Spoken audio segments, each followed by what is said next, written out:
সম্মানিত সভাপতি, সম্মানিত প্রধান অতিথি, মঞ্চে উপবিষ্ট 8 দলের শীর্ষ নেতৃবৃন্দ, 8 দলের বিভাগীয় নেতৃবৃন্দ, আমার সামনে উপস্থিত মিডিয়ার ভাইয়েরা এবং এই মাঠে উপস্থিত লক্ষাধিক ইসলামী এবং দেশপ্রেমিক কাফেলা, সবাইকে জানাই আমার দল জাতীয় গণতান্ত্রিক পার্টি যাত্রার পক্ষ থেকে সংগ্রামী সালাম এবং শুভেচ্ছা।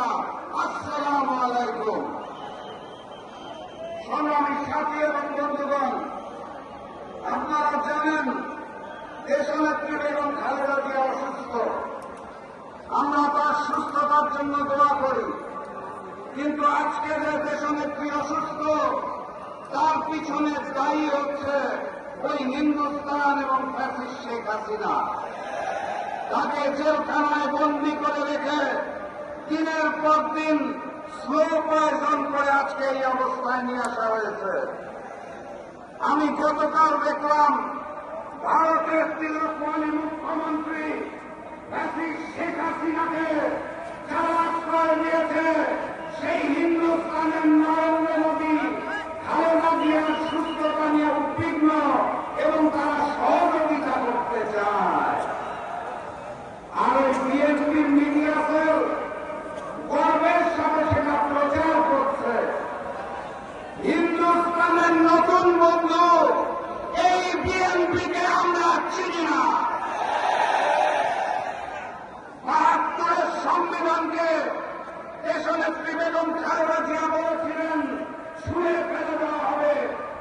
মুজিববাদী ৭২-এর সংবিধানকে যারা রক্ষা করতে চায় সেই বিএনপিকে আমরা চিনি না। পঞ্চম সংশোধনীর মাধ্যমে সংবিধানে বিসমিল্লাহির রহমানির রহিমকে সংযুক্ত করা শহীদ প্রেসিডেন্ট জিয়াউর রহমানের বিএনপিকে আমরা চিনি। বর্তমানে যারা বলেন ইসলামী শরিয়ায় বিশ্বাস করি না সেই বিএনপিকে আমরা চিনি না। 19টি বিষয়ের নৌকার ডিসেন দিয়ে যারা সংস্কার প্রক্রিয়াকে বাধাগ্রস্ত করতে চাইছে আর 32 দফা নতুন ভণ্ডামির কাগজ বিলাচ্ছে সেই বিএনপিকে আমরা চিনি না।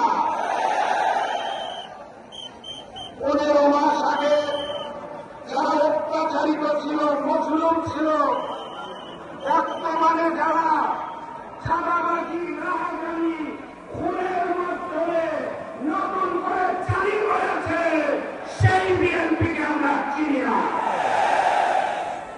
দেশের প্রয়োজনে 15 মাস ধরে যিনি বিদেশ থেকে দেশে আসতে পারছেন না, যিনি নিজের নিরাপত্তা নিয়ে বেশি চিন্তিত, দেশের মানুষকে নিয়ে চিন্তিত না, তিনি বিদেশে বসে নাকি জাতীয় আলেম হয়ে যাচ্ছেন সেই নেতা বিএনপিকে আমরা চিনি না। আমরা কোরআনের পাখি আল্লামা দেলোয়ার হোসেন সাইদির বাংলাদেশকে চিনি। আমরা পীর সাহেব চরমনায়ের বাংলাদেশকে চিনি। আমরা আমার আলেমদেরকে চিনি।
আমি শুধু আপনাদেরকে বলে যেতে চাই, যুদ্ধ শেষ হয় নাই।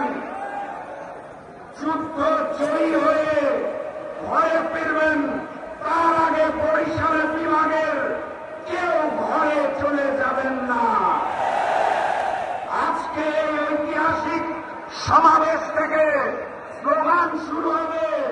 জাতীয় নির্বাচনে 8 দলকে, ইসলামী দলদেরকে জয়যুক্ত করে স্লোগান দিতে দিতে বাড়ি ফিরবেন ইনশাআল্লাহ। তাহলে স্লোগান শুরু হোক। নারায়ে তাকবীর, নারায়ে তাকবীর, নারায়ে তাকবীর। এই বিজয় ধ্বনি ওই হিন্দুস্তানে পৌঁছে গিয়েছে। ওই নতুন জালেম বিএনপির বুকে কাঁপুনি ধরিয়েছে। তো এবার আমাদের সুনিশ্চিত বিজয়ের পথে যাত্রা শুরু। জীবন অথবা মৃত্যু। আসসালামু আলাইকুম।